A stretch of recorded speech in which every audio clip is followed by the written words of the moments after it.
Okay, perfect.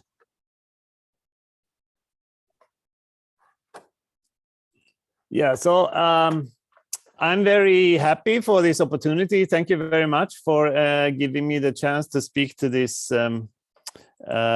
this group. What I would like to talk about today is something slightly different, I think, from the main topic, namely thermal networks, but they are closely connected to electrical networks, and they are very common in Europe. And I also will discuss some more general aspects of distributed control.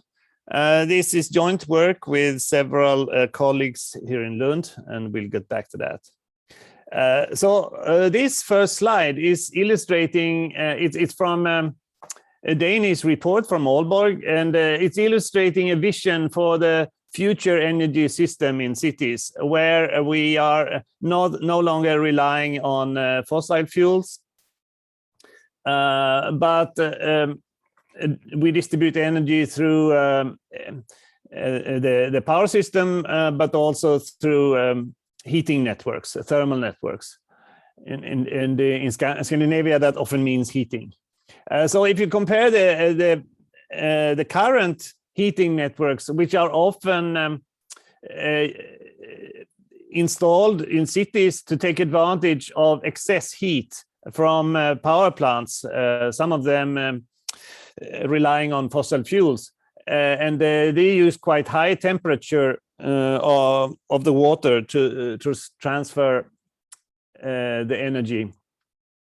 The vision for 2050, when we should be running the networks without fossil fuel energy, is that we will need a different kind of networks with much lower temperatures, because when you have small sources of energy, it's not cost efficient to heat it up to almost boiling temperature. But if you run low temperature networks, you could use the temperature differences to either produce cooling or heating in the buildings, depending on your needs. And you can also, and using heat pumps. And you could also exchange heat between, let's say, a grocery store that needs to cool the refrigerators, and residential buildings where you need heating because it's cold outside. But these networks will also rely a lot on control, and this is why it's interesting from me as a control engineer. So I'd like to tell you about a few interesting problems in this area. And the first is a problem which is actually appearing already in today's networks. And the simplest kind of network is just a chain like this. And let's say, suppose that you produce energy in one end of the network, and then you deliver hot water to the network, and the return water is cooler, and then there's a sequence of buildings. And what you can see today in some of these networks is that when it's really cold outside in the winter, some of the customers suffer, and it's typically the customer at the end of the network who get a noticeable lower temperature. And the reason is not so hard to figure out, actually, because if you each of the buildings has a very simple controller, which essentially says that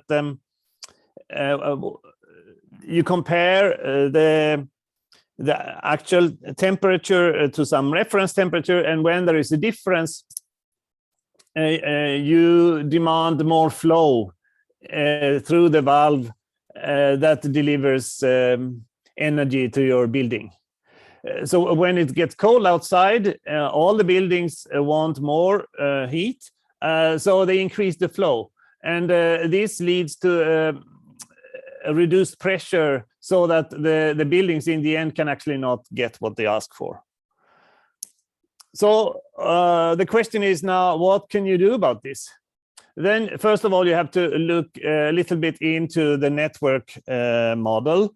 And this diagram is illustrating the main components. You have a pump, and for these simple networks, it's in one end. And then in each building, you have a valve that controls the flow through that building. And then, of course, you have the pipes in the network. And if you look at what flows are feasible, you have to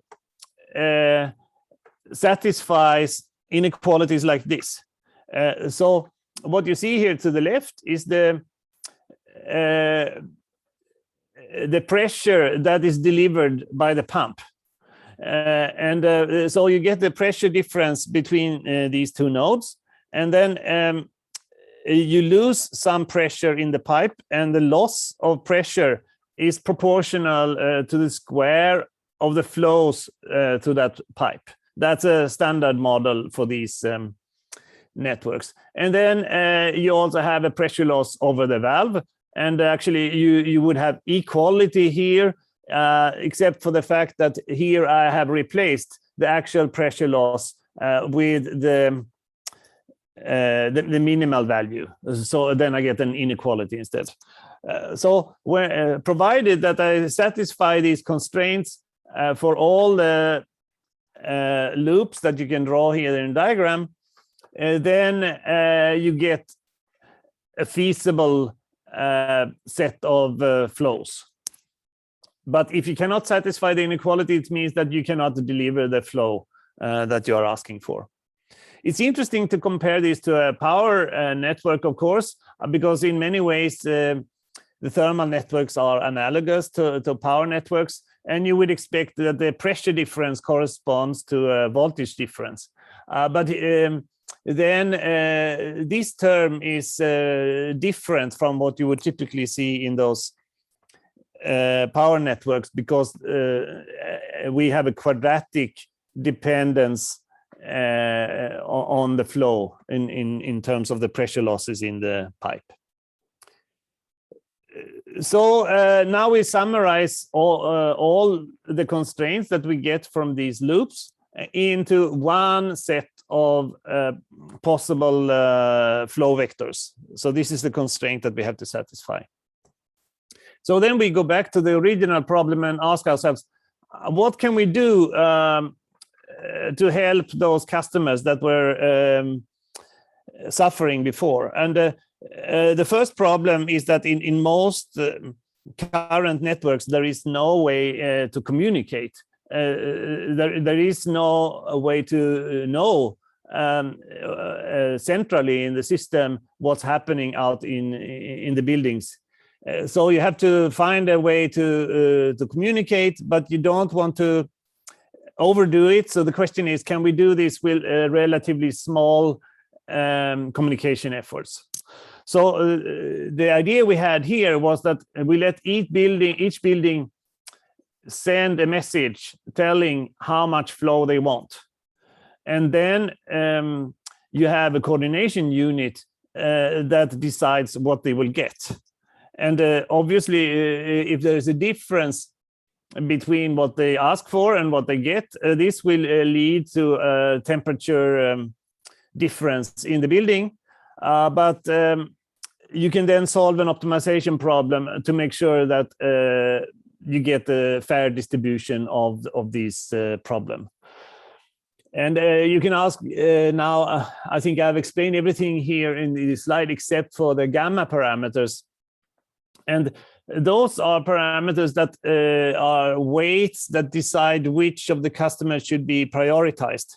And with those parameters, we could use models for what happens in the building to, for example, get fair temperature deviations. Because a deviation in flow does not translate into a difference in temperatures in the same way in every building. So maybe some buildings can accept more of a deviation in the flow than others. So that's the idea. But we now simulated what's happening. Actually, this is not a simulation curve. This is a real curve from a city in Sweden. But we haven't done any experiment with this control efforts except in simulation. But you see that with this simple coordination, you can reduce the problem in simulation significantly compared to what it was originally.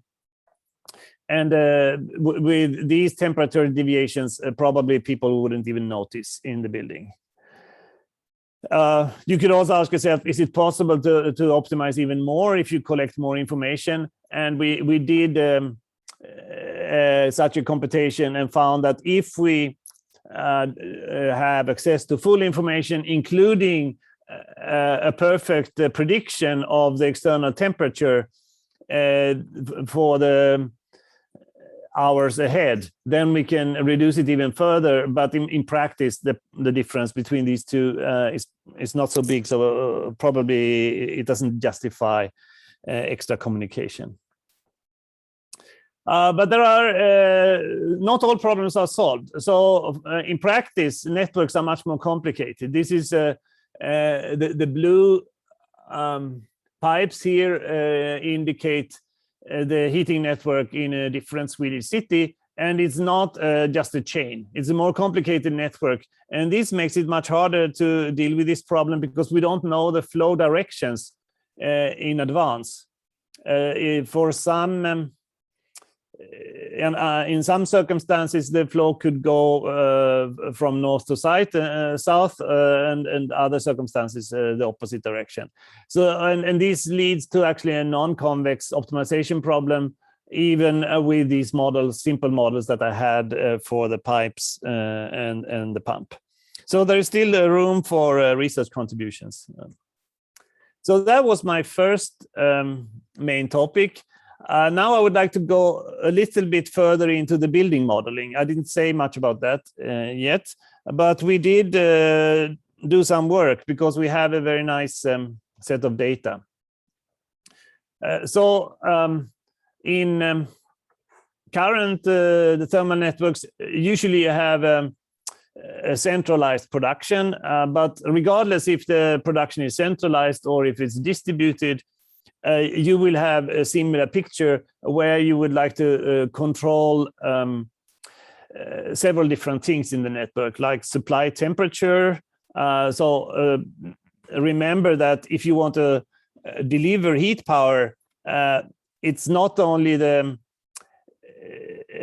flow that matters, but also the temperature difference. So it's actually the product between the flow of and the temperature difference that decides the power, in analogy with an electrical network. So there is some freedom here. You can play either with the flows or with the temperature. Then we also need to control the pressure in the pipes, and eventually we need to control what's happening in the buildings. So there are, and then for all these things we need models, and usually the model should be simple to create, because there isn't room to spend a lot of engineering hours on modeling, and so ideally it should be done automatically. So we have been looking into the building modeling a bit, and I'd like to say something about that.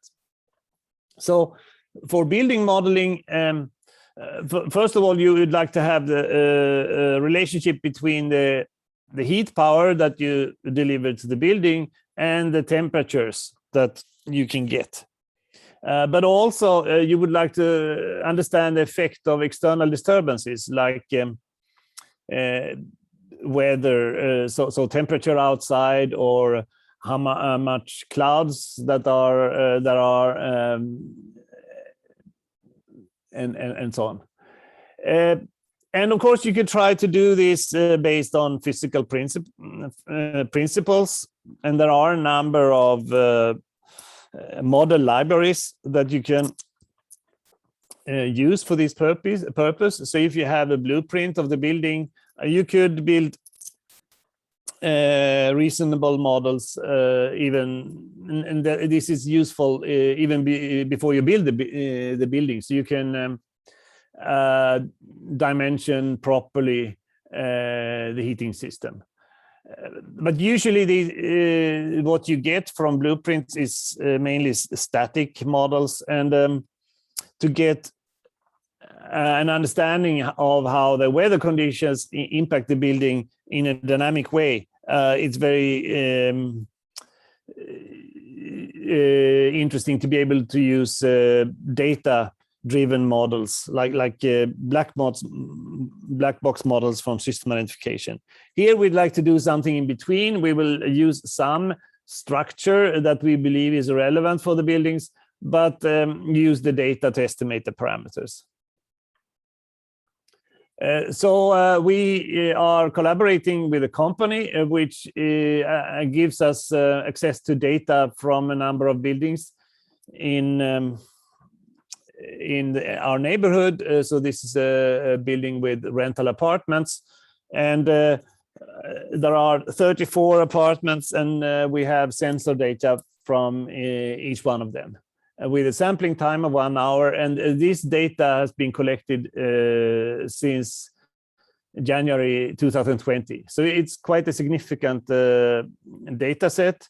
And it's quite exciting to see what we can do using this data. Of course, the power consumption in the building depends on many things. So I mentioned already the influence of external temperature, but also how many people are in the building will have an impact, because every person radiates power in a sense. And also the use of domestic water requires energy. And there are many other things, like when people open windows, and it has effects. So the question is, what can we do with the relatively simple model? Here we have the data illustrated from 2020. And you see the outdoor temperature in blue and the heat power in red. And obviously, these curves are strongly correlated. So when it's cold outside, you need more heat to the building. It should be noted that we have not been able to manipulate the control input here. So we are relying completely on closed loop identification, which makes it difficult in some senses. Here is also the sensor data of all the 34 sensors in one plot. And you see that the temperature control is not perfect. Probably in the summer months, when it's 26 degrees Celsius, people are complaining here. And the control is not perfect. Okay, so this is the type of model we decided to work with. Excuse me, Anders. Yes. I actually encourage people to ask as we go to make it interactive, but I want to make the clarification when you said that only closed loop control is automated. These controllers for heat pumps and for things in the building, they have set points for the controllers, right? Yes. And we are working also on different layers on this. So the secondary level control, you could do change of set points on the controllers in response to some outside signals and using the model and so forth. So do you differentiate between what we call primary and secondary control? Secondary changing the set points, and the primary control, of course, is automated inside. You know, the manufacturer won't tell you how the heat pump adjusts its consumption so that it stays at the set point. I'm asking about the set point. Do you differentiate between those two? Actually, we don't know about what's in the building in terms of control equipment.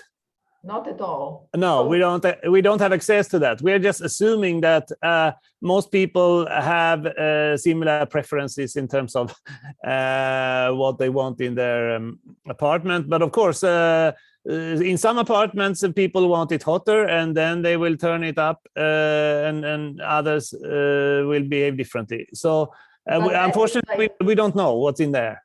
So you are not counting on changing those in an automated way, like set points? Not at the moment. This company, Noda, is doing some control of this building, but they do it through the sensor that each building has for outdoor temperature. So by manipulating this sensor, they can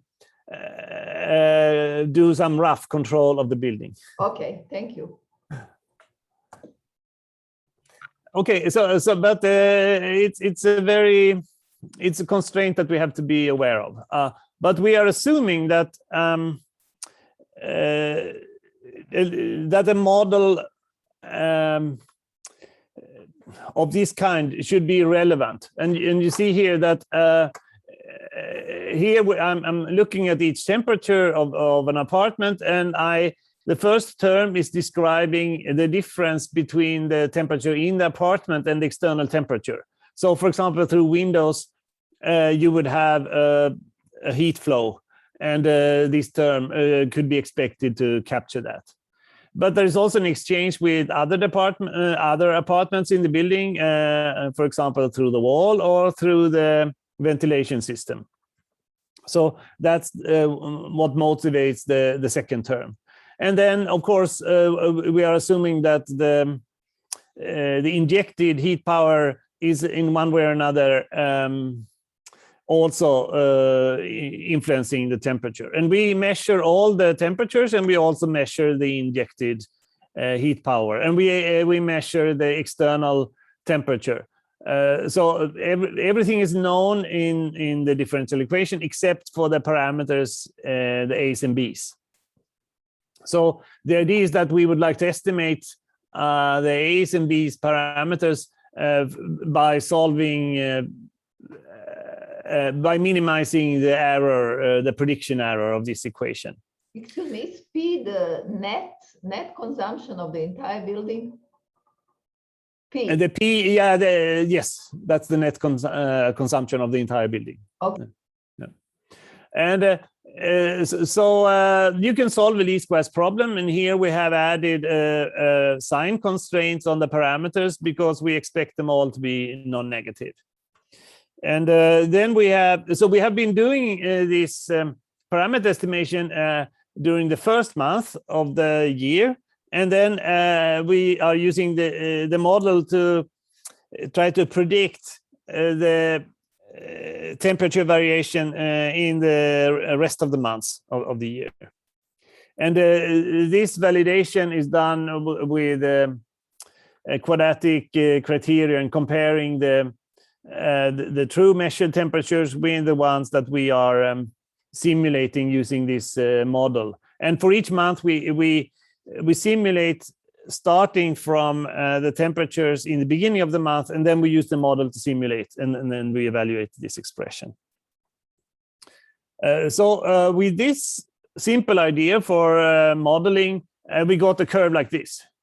And maybe not so surprisingly, the error is smallest in the first month, because that's where we did the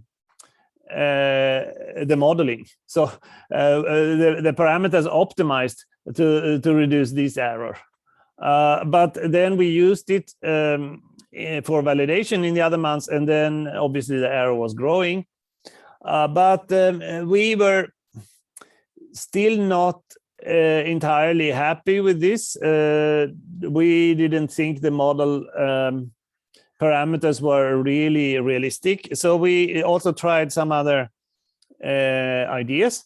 So another idea was to use L1 regularization to reduce the number of non-zero parameters. Probably not all apartments are neighbors, so they probably don't exchange energy directly with each other. So we just added a L1 regularization term in a way that is common when you want sparse parameter estimations. And we got some improvement. Most of the months we got smaller error. but still, we didn't feel that the model was entirely realistic, because when we were looking at time constants, the model was far too slow. If we just run it with a constant heat power, the time constants was about 10 times as big as we expected. So we were looking for some disturbances that could be the source of this, and then we looked at the influence of solar exposure of the building. So we added another term, because it was possible to get data about cloudy days and sunny days, and so we added this parameter gamma that measures how much sun exposure there was, and estimated also the C parameter. And this helped. So the green plots are generally smaller than the red and the blue, except for the last month here. And you could also look at the curves here, how well the prediction from simulation follow the actual temperature dynamics, and you see the green plot is generally doing better than the others. So this is the best case apartment, and this is the worst case apartment. But obviously this is still not working perfectly. There are a number of issues that we haven't been able to address. I already mentioned the fact that we run in closed loop, and this could actually mean that we have quite different dynamics in the summer compared to the winter, because typically the heating is totally off in the summer, whereas in the winter it has a significant impact. And there could also be nonlinear effects, of course, in the building that creates a difference between summer and winter, for example. And another possible source of errors is the fact that we assume that we have the temperatures that we are measuring are enough to describe the state of the building. If you have too few sensors, it's clear that it will not capture the state of the building in a proper manner. So you need to have enough information. And I'm sure there are other things that we could come up with as well. But I think the data set is quite good, and hopefully we can continue getting something which can also be tested on for real control problems. Okay, so I wanted to also say something about a couple of other problems we have been working with. This third one was motivated by a project we had on control of wind farms. And some of you may know Daria Majidian, who was a former PhD student here and later a postdoc at MIT. So he was working in this project. And the idea here was that we expect that in the future, many of the wind farms will be operating at a contracted level rather than maximizing their power output all the time.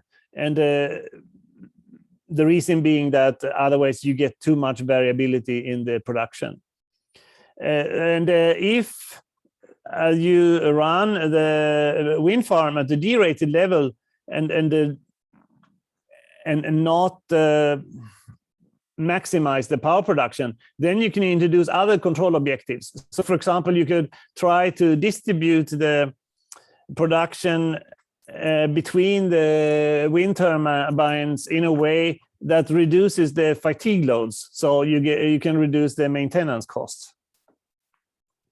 And a simple control problem to illustrate this can be stated like this. You could first look at the single turbine, and try to see how you should control it to minimize the pressure variations on the tower, which is the main source of fatigue that could cause a maintenance cost. And of course, if you would control every wind turbine separately, just with the focus on fatigue, then you would not maintain the contracted level of power production. So we need to make sure that the sum of all production of the farm stays constant, and so that gives us a number of separate control problems, one for each turbine, but a constraint that ties them all together.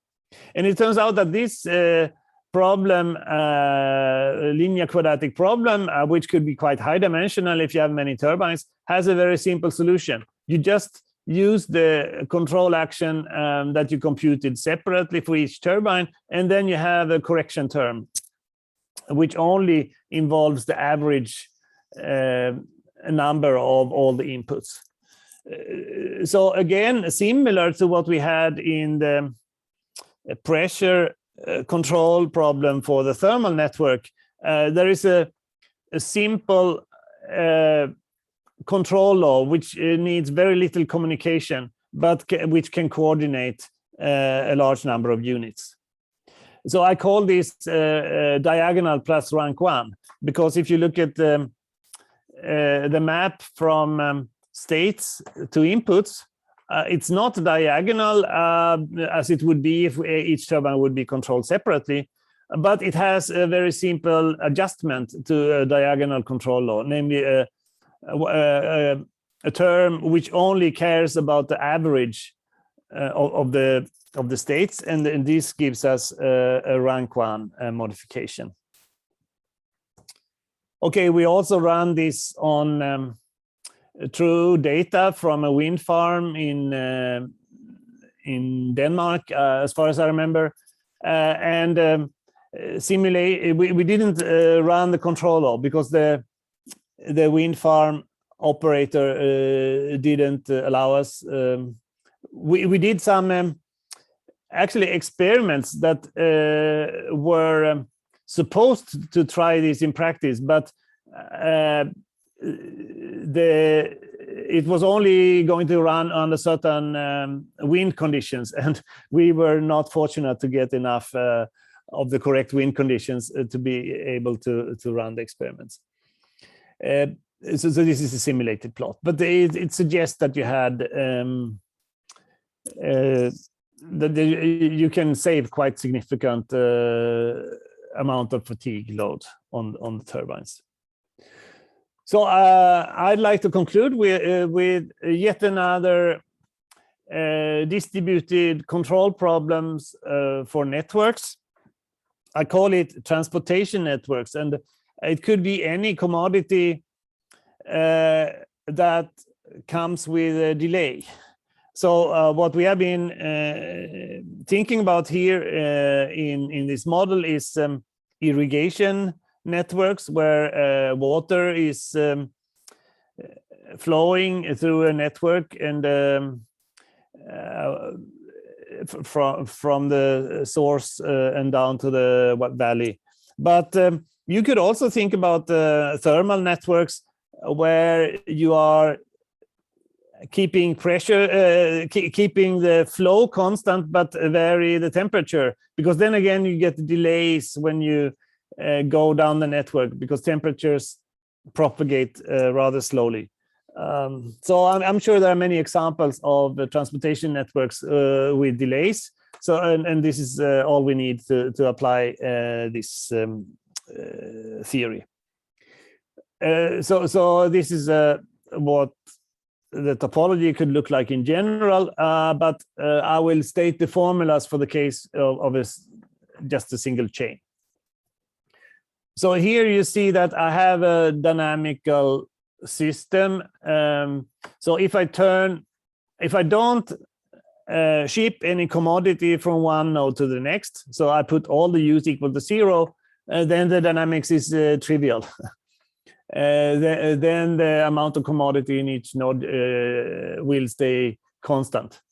You could also add a factor here to the right, illustrating decaying commodity, but here we use the simplest case, and where the commodity does not decay. But when you decide to ship some commodity, or if in the case of irrigation, let the water flow out from one node, it will arrive one time step later to the next node. So for every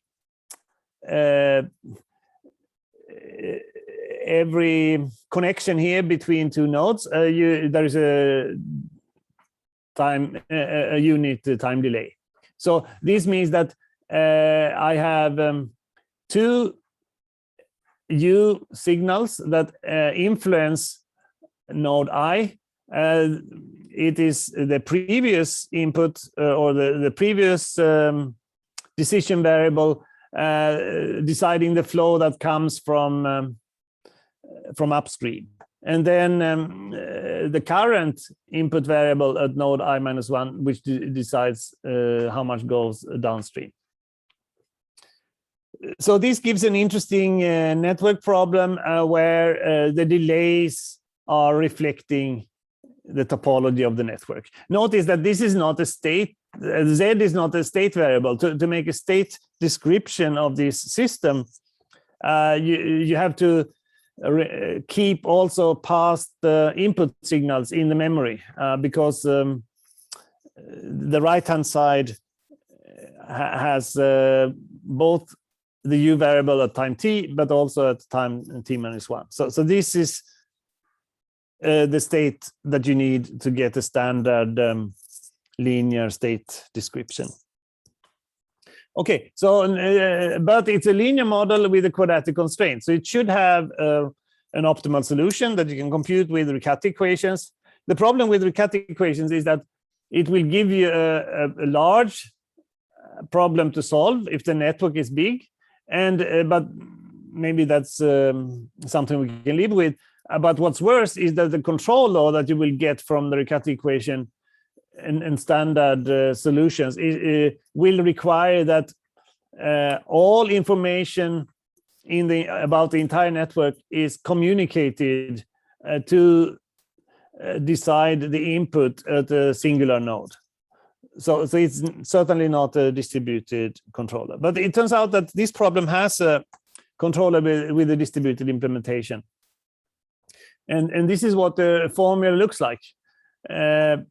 So this is given for a chain network, and you can see here that in order to compute the input at this end, that's called UN, I just have to go through the network from the right to the left, and at every node when I jump, I add another term involving both U and Z.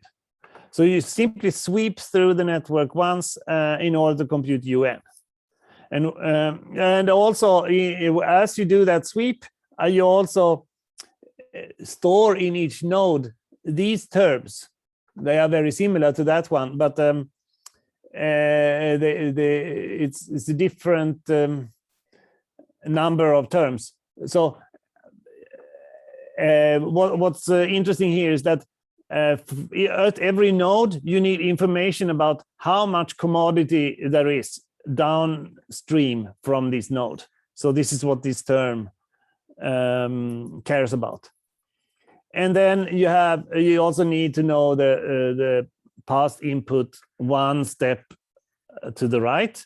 And this allows you to compute an optimal control law. You just sweep through once and then compute, make a simple computation involving local variables. And that gives us the optimal controller. In a much... Quick question. Yes. Is this the optimal distributed controller for the topology you have, or is it truly it's optimal? the same one as you would get from the Riccati equation without demands for distributed solutions. So the optimal controller without any constraints will give you the same performance as this one. Great, thank you. And the reason for this is that the optimal controller that you would get when solving the Riccati equation, it would look like a matrix which is full. But if you look closer, it actually can be factorized as the ratio between two sparse matrices. And this makes it possible to make an implementation which has this nice structure. Okay, and that was the controller. I didn't say much about these parameters that you need, the gamma and the x. Obviously, these parameters are the controller gains, if you like. And to compute the controller gains, you have to solve the Riccati equation normally. But here, you could also compute these controller gains in a recursive manner. Again, you need to sweep through the network once. The Q is the cost from the cost function, and then you update the gammas according to this formula, and finally compute X, and that's all you need for your controller. So you can design the controller in a recursive way, and once you have designed the controller, you can also implement it recursively. And this has a generalization to tree graphs, although I only gave you the formulas for a chain. So that was all I had on my list today. I hope we will have some time also for discussion. So I've been speaking about how you can get better fairness and make sure that some customers don't are left in the cold in the middle of the winter. And this, I also told you about the building modeling that we are trying to do based on data, and some work on related fields like wind farms and transportation networks. So I'd like to thank all my collaborators and the funding agencies. Thank you very much. And there's really a lot of stuff to think through. So I'm wondering if there are any questions from the audience. I recognize several people who are working in this type of networks, but so you shouldn't be shy to ask questions. But let me start with one. This shows you my weakness on knowing the state of the art in how do you model and control systems with delays. It looks like just this simple trick. You say x of t includes previous controls from t-1, and then it becomes the same problem as we have without delays. Is that kosher? I don't know if I'm asking the question right, because I always thought that the systems with delays are fundamentally more difficult. Actually, this is a very special structure. Maybe I should remind you that the problem formulation like this only has a penalty on the one of the inputs, the UN. As soon as you introduce a penalty on any of the other inputs, the structure falls apart. Okay.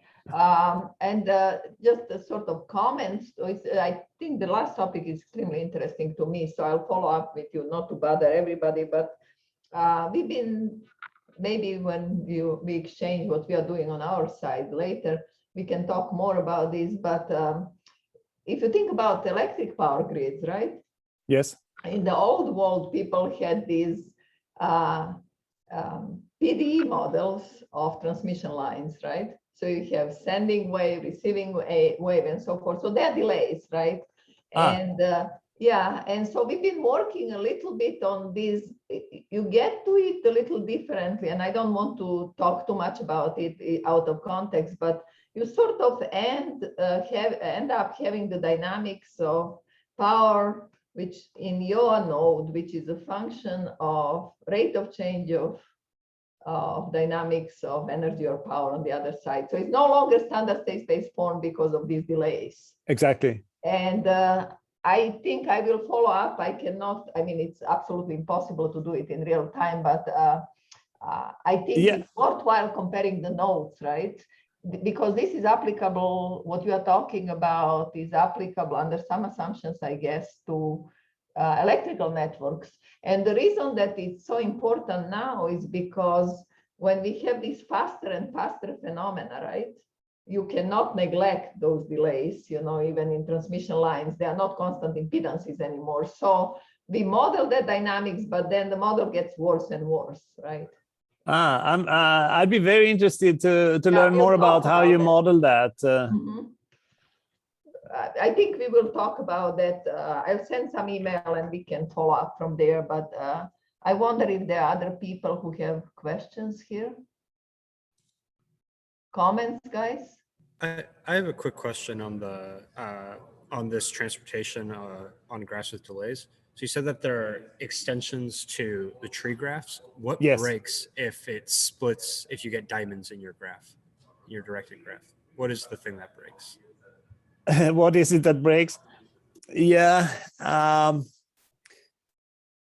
that's a tricky question. But here we are able to prove things by essentially recursively. You can eliminate one node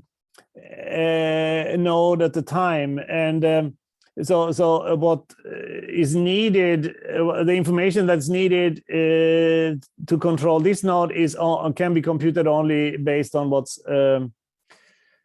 downstream. Already, when you go to a tree, it becomes more complicated. So you have to propagate both in both upstream and downstream.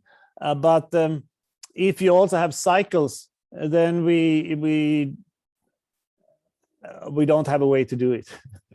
But I think it's quite common in networks in optimization of exploiting sparsity. You often look for chordal graphs because chordal graphs allow you to do Gaussian elimination and eliminate one variable at a time without destroying the sparsity.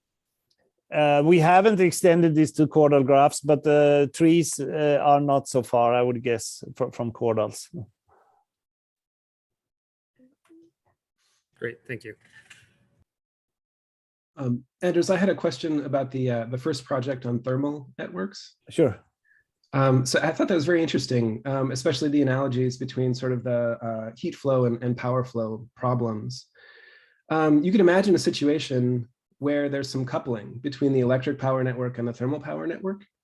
Yes. For example, if the central heating plant was ground source heat pump or something like this, or absolutely, maybe there's a mix of electric resistance heating and district heating at the building level. So I wonder, have you worked at all, or are you aware of work on that kind of joint problem? You might call it optimal heat and power flow. We haven't been working on that, but this is definitely in the direction that we would be interested to study, because clearly when the heat pumps become more important in these low temperature networks, the coupling gets stronger. Thanks. Kevin, just a small comment. I think in our group, we're already working on those, we call them multi-energy networks.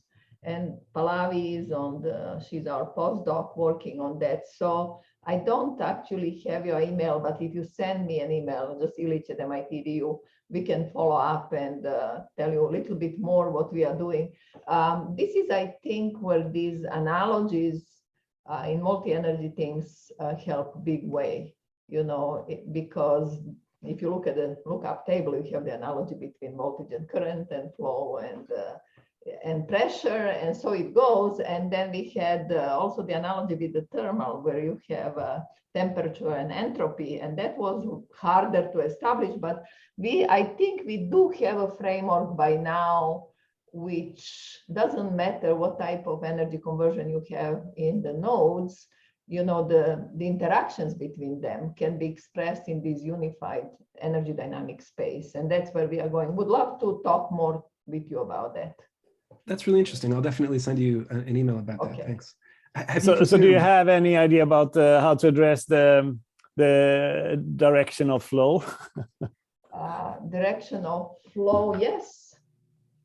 And I think Dan wants to say something. Dan, did you want to say something? Yeah. So Dan actually, and Pallavi are postdocs, Anders, working in our group on this multi-energy thing. Yes, okay. Right. So actually, that is a question I'd like to ask. So I remember you mentioned in your slides that you cannot determine the direction of the flow. So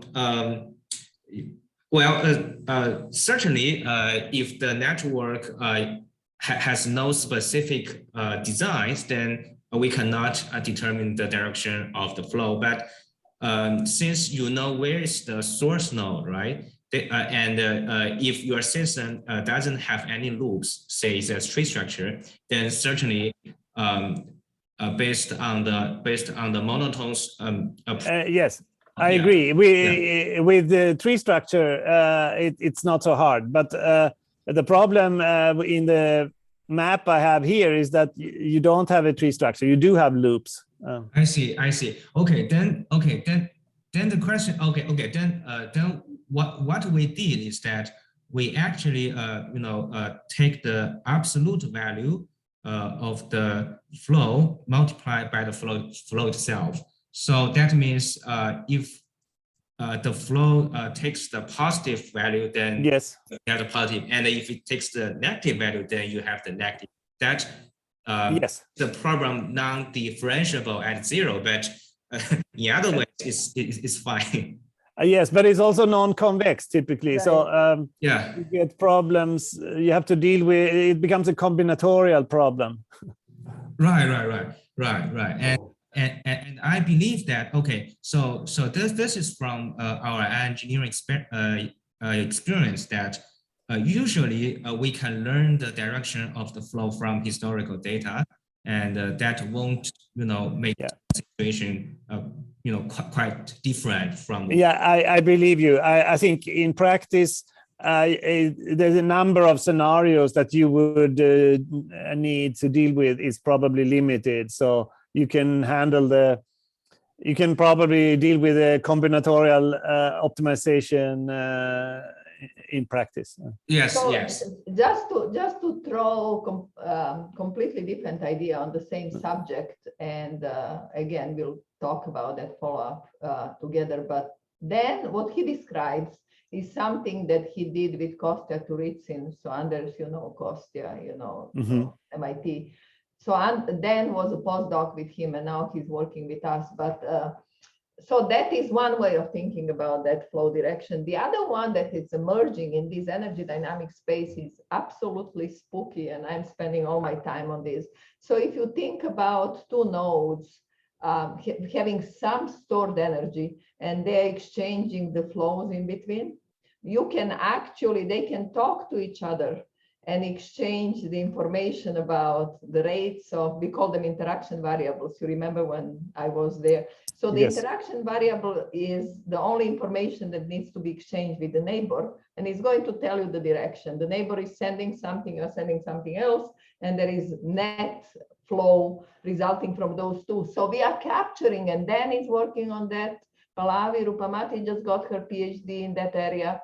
It becomes what it creates for us, and we are just in the process of writing those. So it creates a dynamical model in which rates of energy change in some node depend on the rate of change of these interaction variables with the neighbors. So you make the case for dynamic control. You can't do it. And this is where your delay also comes in. So there is no free lunch, right? So there is the relationship between the delay or having to exchange the derivatives about energy or power flow from your neighbors, which can be shown probably that it's an equivalent information in discrete time. So I think there probably should be completely different ways of dealing with this, determining the flow in a distributed way. by exchanging the information about these rates of interaction variables. So that's where we are now, and it's work in progress, but that's the way we are approaching the problem. You can learn from the neighbors. You can learn. Yes. Yeah, what is the net flow? And if you capture that in your model, then you don't have to do this combinatorial that much. It can be done at distributed level, at different level of aggregation. So I think that's where we are going with ultimate answer to that question, the way we see it. Because the other one is just, if you do centralized, just becomes a nightmare. It's not scalable at all, right? I had a quick comment. If you think about this problem in terms of analogies, like an electrical system with given voltage nodes, and then the flows are the currents, I think there's a lot more intuition that can be drawn, probably because of the training that we have in electrical systems, and then apply the same thing for the pressure nodes and the flow nodes. Edges. Yes, maybe the flow direction that we would get in the electrical network is a good first prediction of what we would have in the pressure network. Yeah, that's interesting. Yeah, yes, yeah. So there's also a question from Masan Barati. So would you like to speak your question? I think Thank you so much for the great presentation. No, I have a quick question. So have you seen the impact of the noise with the delay at the position of each state variable in your model by any chance? And which problem are we talking about right now? Transportation network. Last problem. Yes. So what was the question there? The impact of the noise in your model. Noise. Yes. Noise. I mean, we have been. So notice that our controller is simply another way of writing the controller that you would get from the centralized viewpoint. So we know from standard linear quadratic theory that if you can treat the initial conditions, you can also treat noise because the stochastic properties of the disturbances don't matter for the state feedback controller. And of course, everything you know about standard LQ also applies to this controller. Okay. Thank you. I think, unfortunately, we are running out of time. It's noon here. And if people have more questions or comments, please feel free to, I guess, to send directly to Anders. Please. And, thank you very much. I wish this was in person, but maybe one day. Yeah, I definitely hope so too. Yeah, Thank you very much again for inviting me.